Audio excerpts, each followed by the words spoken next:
Hello world, hello YouTube, hello everybody. This is Prepper Princess. This is going to be a video about how to make your own fire logs. So the first thing you want to do is get yourself a paper shredder. I got this at the thrift store for $4. Any paper shredder is fine. And then you take newspaper. What you want is the standard type newspapers. You don't want the stuff that's super glossy.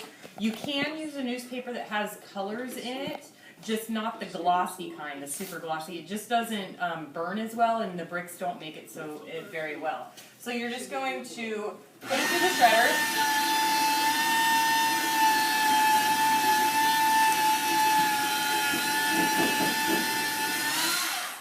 Okay, and then once that's filled, what I do is I take this Rubbermaid tub, and then I fill it full of the shreddings. And you can also use these in the chicken coop if you don't have money for hay. And then what I do is I take this outside. Following slowly, but still following. Okay, so I take this outside, and then what I do is I take the paper shreds, and I put it in this other bucket, and then I fill the bucket with water. And this is what it looks like after it's been soaking for about 3 to 5 days in the water bucket. You want to have 2 separate buckets. I mean, you can go with one, but the one that's got water is going to be a little, come closer, Molly. It's going to be kind of stinky after a while. So that's just something you want to look at. And this is a brick maker that I got on Amazon. I got it for about $20. They do make them a lot bigger, where you can make, I think, 6 or 7 bricks at a time. And so we're going to go ahead and I'll show you how to make a brick. So it's a little bit messy. It's not the best way to make a brick, but you're going to take all of this wet newspaper, put it in here, get it really compacted.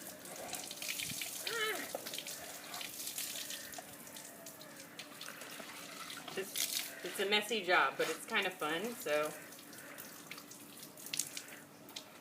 And then you put this back on here. These come with instructions too, so you don't really have to worry about that.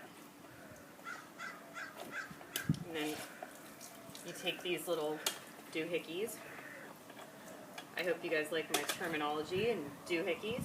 And then mine's getting rusty and old, and I think I need to replace it. But you push it down, and it gets rid of all of the water. Okay.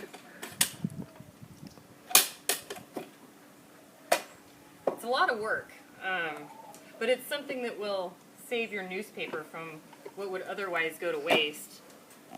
And then you've got yourself the fire brick. It's starting to get to be winter time, but this will take, in the summer, about a week to dry. In the winter time, it takes like a month or so. But if you follow me back into the garage, I'll show you what the end result is once it's done.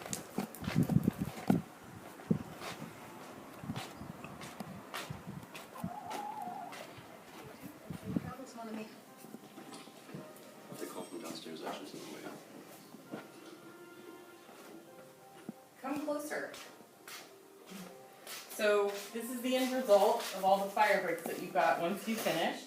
And these work sort of like Duraflame logs. They burn for about a half an hour. And it's not as good as Duraflame logs or real firewood. I would recommend using it just to supplement the wood that you already have.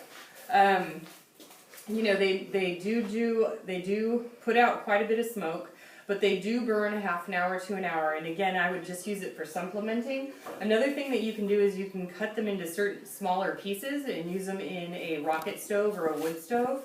They can come apart. You can make 2 smaller bricks that'll burn for less time. It's just something to consider.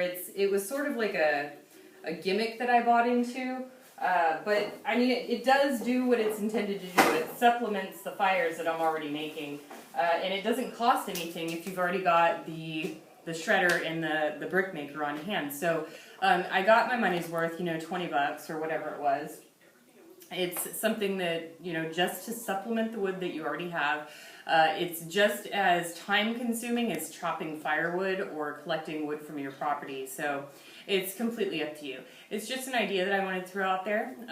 So I guess that's it. Do what you can with what you've got. Prepper Princess out.